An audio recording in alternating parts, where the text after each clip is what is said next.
Hello दोस्तों, स्वागत है आप सभी का। आज दो जिज्ञासाओं के ऊपर चर्चा करेंगे। इसमें से एक चीज़ जो है वो तो नेचुरल जिज्ञासा है। दूसरी चीज़ जिज्ञासा ही नहीं है बल्कि बहुत सारे लोगों की एक ख्वाहिशें भी हैं।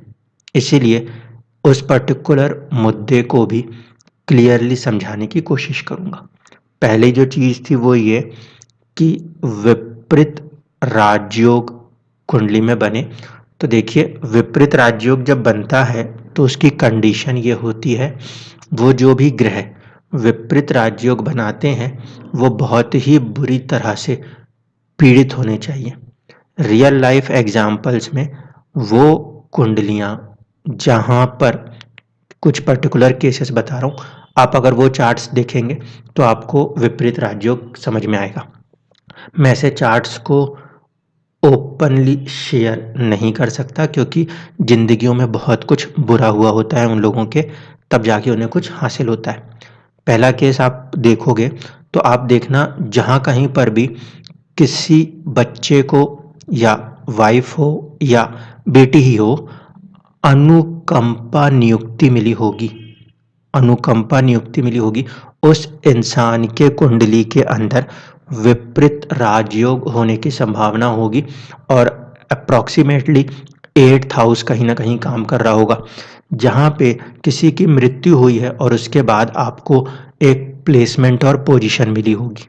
ठीक। दूसरा विपरीत राजयोग उन लोगों के साथ आपको देखने को मिलेगा जहाँ पर कि किसी का बहुत सीरियस एक्सीडेंट हुआ होगा, हाथ पैर में रॉड डले होंगे, कभी 6 महीने तो साल भर हॉस्पिटल्स में खर्चे निकालने पड़े होंगे। वहाँ पे जिसने टक्कर मारी होगी उसने उनको क्लेम दिया होगा। ठीक, वो दूसरा केस होगा। वहाँ पे आपको विपरीत राजयोग मिलेंगे। ठीक है, दूसरी चीज। तीसरी कंडीशन कि विपरीत राजयोग उन कुंडलियों में भी मिलेंगे जहां पर आप देखेंगे कि किसी प्राकृतिक आपदा ने आकर चीज़ों को खराब करा है और उसके बाद उन लोगों को किसी तरह से सरकार के द्वारा या एनजीओज़ के द्वारा या किसी भी तरह से कुछ और मदद दी गई होगी। उन केसेस में आप देखेंगे, इसका सबसे सीवियर केस जो होता है वो इस तरीके का है, रेप्स हुए हैं, एसिड अटैक्स हुए हैं और दूसरी जितनी भी तरीके की निर्मम चीज़ें हैं ज़िंदगी में वो हुई हैं। किसी को मृत्यु तुल्य कष्ट तक आना पड़ा है, जान के पीछे लोग लगे हैं। ऐसी सिचुएशनों से पार होकर कुछ लोगों को देश से बाहर जाना पड़ा ताकि अपनी जान बचा सके और वहाँ पे जाके उनको एक लाइफ के अंदर राइज मिला है। ऐसी सिचुएशन अगर हैं तो उन कुंडलियों के अंदर आपको विपरीत राजयोग दिखाई देंगे। लेकिन एक बात बहुत क्लियर होगी, विपरीत राजयोग सुनने में अच्छा लगता है, उसकी जो कीमत है वो है कि आपकी ज़िंदगी को पहले तो बहुत ही नरकीय कर दे और उसके बाद जाके आपको एक लॉलीपॉप जैसा कुछ, च्युइंगम कुछ दे दे। वो हो जाता है विपरीत राजयोग की परिस्थिति। क्योंकि चीज़ें जो आपको मिलेंगी, जो भी आपको मिलेंगी वो मिल तो जाएंगी, लेकिन जिस कीमत पे मिलेगी उस दर्द को वो इंसान भूल नहीं पाते। इसीलिए विपरीत राजयोग किताबों में ही अच्छा है। वो इसी तरीके की बात है जहाँ पे किताबों में हम एक बात कहते हैं कि हर इंसान को सच्चा होना चाहिए, लेकिन हकीकत में ऐसा नहीं हो पाता। इसीलिए इस चीज़ को समझिएगा, विपरीत राजयोग अगर दिखाई देता है तो उसका मतलब है कि ज़िंदगी में पहले कोई एक चीज़ बहुत ही खराब स्थिति होगी, तब जाके वो किसी अच्छे चीज़ की तरफ परिवर्तित होगी। एक बात। दूसरी बात यह है कि राजयोग और धन योग में अंतर ये होता है, राजयोग कुछ समय के लिए बनने वाले योग के तौर पे देखे जाते हैं। कुछ समय से मतलब है कि आपको कहीं पे किसी तरीके की कोई अथॉरिटी मिलती है। अब अथॉरिटी ज़िंदगी भर तो नहीं रह सकती। मान लीजिए कोई इंसान प्रधानमंत्री बन रहे हैं, तो जब तक वो पद पर हैं तब तक वो पूजनीय हैं।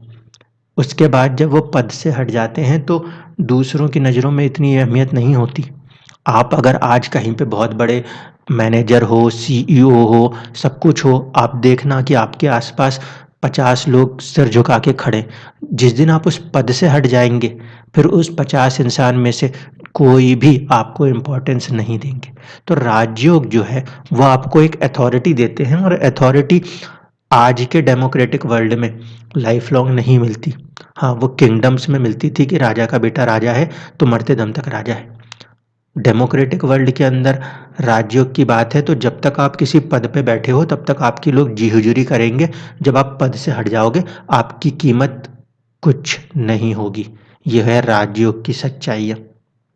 धनयोग में तो फिर भी क्या है कि बचपन में से धन मिला हो और अगर बच्चे की कुंडली में भी धनी होगे तो वो भी धन को बनाते हुए चलेगा।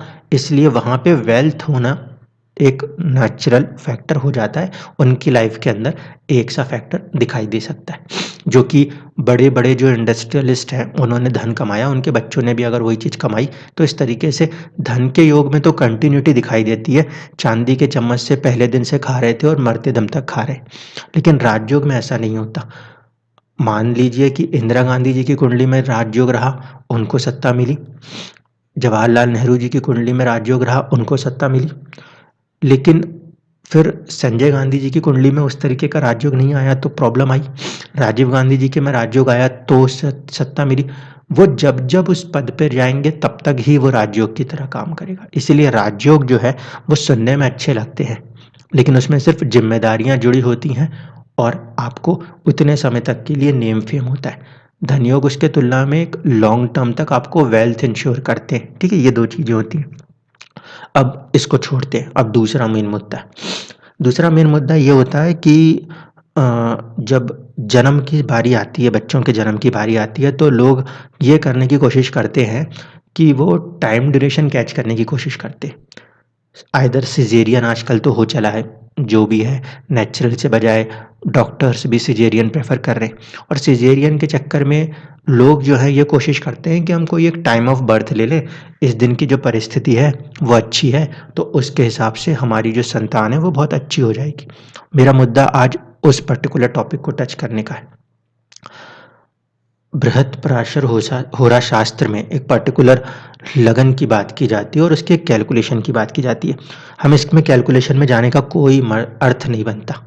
हम यहाँ पे कैलकुलेशन के ऊपर ज़्यादा फोकस नहीं करेंगे क्योंकि आपने अपना जन्म ले लिया। आपके जन्म के पहले जो कुछ हुआ वो अब उस बात का कोई मुद्दा नहीं रहेगा। लेकिन जो मेन कंसेप्ट बताने की कोशिश कर रहा हूँ उसको समझिएगा। आप ये सोच रहे हो कि जो चाइल्ड का बर्थ है, आज मैं अगर आपको कोई डेट फिक्स करके दे दूँ कि इस दिन जो है बहुत अच्छा मुहूर्त है, इस दिन आप अपने संतान प्राप्ति के लिए ऑपरेट कर दीजिए और संतान हासिल कर लीजिए। अगर आप ये सोच रहे हो कि इससे अच्छी संतानें पैदा होती हैं, तो आप गलत सोच रहे हैं और जो लोग इसको बढ़ावा देते हैं, इस तरह की प्रवृत्तियों को अपना धन अर्जन करने के लिए या अपने आप को शहंशाह महाज्ञानी बताने के लिए, तो मैं बता दूं ये आपके अपने दिमाग का दिवालियापन होगा। अब सुनिए किस लगन की बात हो रही है और जो लिखा है उसको ध्यान से अगर समझेंगे, खुले दिमाग से समझेंगे तो आपको मेरी बात समझ में आ जाएगी। इंसान ज्ञानी हो सकता है पर इंसान का ज्ञान अभी भी उतना ही है जहाँ तक कि वो चीज़ों को लिमिट रख पाए। अपने आप को महाज्ञान के चक्कर में इंसान बर्बाद ना करे, ये मेरी सलाह होगी। एक चीज़ लिखी गई होती है वो होता है निषेक लगना, जिसे कुछ जगहों पर कहा जाता है अधन लगना। अब निषेक और अधना ये जो हैं ये संस्कृत के शब्द हैं और जो इनका मतलब होता है वो बहुत ही स्पेसिफिक है। यहाँ पर जो लगन की बात होती है निषेक या अधना लगन की, वो लगन क्या है? एक ऐसे लगन को खोजने की कोशिश हो रही है जो कि आपके जन्म के समय आपके जन्म के समय को नहीं बताता, बल्कि आपका जो समय है, जन्म हुआ है, वहाँ से उतना पीछे जाता है जहाँ पर आपको जन्म देने की प्रक्रिया की गई थी। वर्ड्स जो यहाँ पर यूज़ हो रहे हैं वो है सेक्सुअल यूनियन, ठीक है? इसको कहा जाता है निषेका या फिर इसी को कहा जाता है अधना। और ये जो अधना और निषेका है, इसके अंदर डिफरेंशिएट इस तरीके से कहा गया है कि जो फर्स्ट यूनियन होता है उसे अधना मानते हैं और उसके बाद जो होता है उसे निषेका मानते हैं। तो जो निषेका है वो बता रहा है टाइम ऑफ सेक्सुअल कोहैबिटेशन या इंटरकोर्स। तो अब कैलकुलेशंस में नहीं जाते, अब यहाँ से पॉइंट को समझने की कोशिश करिए। निषेका लगना या अधना लगना वो लगन है जिस समय पर कोई भी दो कपल्स यानी कि जिनकी संतान हो रही है वो उनके फादर और मदर आपस में एक संबंध बना रहे और संतान कैसी उत्पन्न होगी, क्या उत्पन्न होगी, ये उस फैक्टर पे डिसाइड होता है, उस फैक्टर पे, ना कि इस फैक्टर पे कि आज डॉक्टर ने ये डिलीवरी की डेट दे दी है 4 दिन की, तो इन 4 दिनों के अंदर कोई एक डेट पकड़ ले, या ये वाला मुहूर्त आ रहा है तो हम यहाँ पे उठा के सिजेरियन करके बच्चे को बाहर निकाल के ले आए। नहीं, ये अगर आप सोच रहे हो कि उस दिन की समय चौघड़ियाँ अच्छी हैं इसलिए वो है तो आप निकाल लो, ऐसा नहीं होना चाहिए। अगर आप ऐसा कर रहे हो तो आप ये भूल गए कि सिर्फ लगन कुंडली ही नहीं है, सिर्फ लगन कुंडली ही नहीं है, आपके पास लगन कुंडली के अलावा अंदर बहुत सारी छोटी-छोटी कुंडलियाँ हैं और जो लोग लगन कुंडली को देखकर कह देते हैं हाँ कि ये वाले पीरियड में ये करना है, तो अंदर की कुंडलियों में अगर कहीं पे मिस्टेक हो गई तो बहुत ही भारी कीमत चुकानी पड़ेगी। क्योंकि किसी की भी उत्पत्ति का समय, काल अपने आप में सबसे पावरफुल चीज़ है। काल के आगे ना किसी का जीवन टिका है और ना किसी की मृत्यु। इसीलिए कोई भी पंडित हो, कोई भी ब्राह्मण हो, कोई भी हो, इवन कि भगवान भी हों, उन्होंने भी एक पर्टिकुलर समय पे जन्म लेना है और समय पर ही उनको जाना है। इसलिए जो चीज़ें होंगी वो टाइम वैसे ही फिक्स होगा। जो मेन मुद्दा है, जो कंसेप्ट यहाँ से आपको समझ में आना चाहिए वो ये है कि जिस ड्यूरेशन में एक रिलेशन क्रिएट हो रहा होगा वो ड्यूरेशन बहुत इम्पॉर्टेंट है। वो ड्यूरेशन सेट करेगा ना सिर्फ कि पेरेंट्स की लाइफ को बल्कि बच्चों की लाइफ को भी। क्योंकि यहाँ पर अगर आप देख लो तो नोट के अंदर भी इस बात को बहुत इम्पोर्टेंट तवज्जो दी गई है कि ये जो चीज़ है ये ना सिर्फ की हेल्प करता है इस बात को पता करने में कि लॉन्गेविटी डेथ कि जो कुछ भी है वो पेरेंट्स की कब तक होगी। इसीलिए उस बच्चे को जन्म देते समय जिस भी थॉट प्रोसेस के साथ वो रिलेशन क्रिएट हुआ होगा वो बहुत इम्पोर्टेंट है। और दुनिया में कोई भी ऐसा इंसान नहीं हो सकता जो ये बोल दे कि इस दिन इतने बजे इस चीज़ को आप करिएगा। क्यों? क्योंकि उस समय की जो ग्रह स्थिति होगी वो इंसान के मन मस्तिष्क पे जो प्रभाव कर रही होगी उन्हीं बातों को सोचकर वो किसी तरीके के रिलेशन में एंटर होंगे। इसको समझिए। इसीलिए कह रहा हूँ वक़्त लिख के देने से ही काम नहीं चलेगा। उस समय जो परिस्थितियाँ चल रही होंगी वो परिस्थितियाँ ही इंसान के दिमाग में होंगी। वही ख़्याल, वही सारी चीज़ें उनके दिमाग में होंगी और उसी के बाद आखिरकार उस काम को किया गया होगा। आप जब भी किसी काम को करते हो तो आप उसके बारे में कुछ चीज़ों को सोच रहे होते हो और उसके बाद उसको काम कर रहे होते हो। तो वही चीज़ है कि जो कंसेप्ट है अधना लगना या निषेका लगना, ये इस बात को बताता है कि आज की तारीख में आपका जो बर्थ है वो नहीं, जिस ड्यूरेशन में आपको जन्म देने के लिए एग फर्टिलाइजेशन से पहले के प्रोसेस को किया गया है, उस समय मदर और फादर के माइंड के ऊपर उस समय की ग्रह स्थितियों ने जो थॉट्स दिए थे उन थॉट्स के हिसाब से आपके संतान का जन्म हुआ है। रावण के जन्म के समय किसी एक के अंदर कोई एक पर्टिकुलर थॉट था, इस वजह से वहाँ पे एक देवता या एक ब्राह्मण के घर में भी रावण का जन्म हो गया। और वहीं पे राम जी वाले केस में आप देखेंगे तो जो थॉट प्रोसेस रही है दशरथ जी की और साथ ही साथ बाकी लोगों की भी, वो थॉट प्रोसेस उस हिसाब से रही है तो वहाँ पे राम जी का जन्म हुआ। क्योंकि बाकी और भी 3 भाइयों का जन्म दशरथ जी के साथ ही हुआ है, लेकिन जो अलग-अलग थॉट प्रोसेस रही वैसे-वैसे थॉट प्रोसेस से संतानों की उत्पत्ति हुई। इसीलिए इस बहकावे में, इस भूल में ना आएँ कि हम ये डेट, ये टाइम, ये चीज़ों को ले लेंगे और इससे हमारे को जो संतान मिलेगी वो अच्छी मिलेगी। आपने जो सोच के उस प्रोडक्ट को क्रिएट किया है, वही सोच के साथ ऊपर वाले ने उसको पूरा एक प्रोसेस से बना दिया है। आप सिर्फ़ उसके टाइम ऑफ बर्थ को अपनी बेवकूफ़ी से या अपनी गलती से आगे-पीछे करने की कोशिश कर सकते हो, लेकिन अगर बच्चे को उस समय जन्म लिखा है, तो वो वैसे भी नेचुरली होना ही होना है, क्योंकि वो सिचुएशन ऐसी क्रिएट कर देंगे कि वो सिज़ेरियन करना पड़ेगा। लेकिन अगर आप ये सोच रहे हो कि हमने उस चीज़ को इस टाइम पे निकाल के दुनिया में जीत हासिल कर ली है, अपने पांडित्य से बहुत बड़ी चीज़ हासिल कर ली है, तो ये हमारी बेवकूफ़ी कहलाएगी। क्योंकि उसका जन्म उस समय होना, उसके एक-एक साँस के ऊपर चीज़ें पहले से मेंशन्ड थी।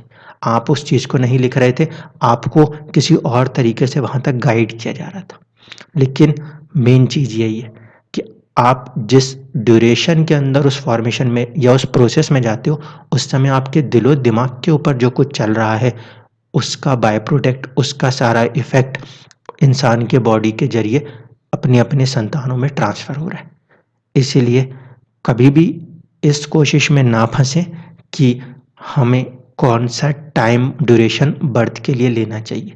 ये गलत हो जाएगा और जो प्रोसेस करते हुए जा रहे हैं लोग, जिस समय ये निश्चय का या अधना लगन निकलेगा, उस समय कोई भी इंसान ये नहीं कह सकता, क्योंकि जिनको उस प्रोसेस में जाना है, उनके दिमाग में उनकी जो आस-पास की परिस्थिति है, वो चल रही होगी, उस हिसाब से कर रहे होंगे। इसीलिए अवॉइड करना चाहिए ऐसी किसी भी प्रोसेस या थॉट्स को जो कि आपको एक गलत डायरेक्शन की ओर लेके जाए। जब आप चाइल्ड बर्थ में एंटर हो रहे हैं, उस पर्टिकुलर पीरियड प्रोसेस के अंदर अपने आप को हैप्पी रखते हुए चलेंगे, तो आपके चाइल्ड बहुत अच्छे आएँगे। राम जी जैसा भी जन्म हो सकता है। अगर आपके थॉट के अंदर नेगेटिविटी आ गई, तो अच्छे से अच्छे कुल के अंदर ज्ञानी इंसान के यहाँ भी कहीं न कहीं अहंकार के साथ कोई संतान जन्म ले सकती है। इस बात को ध्यान रखिए।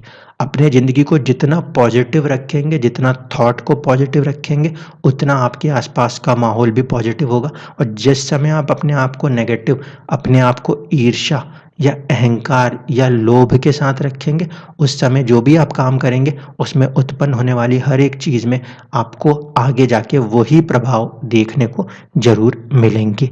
धन्यवाद।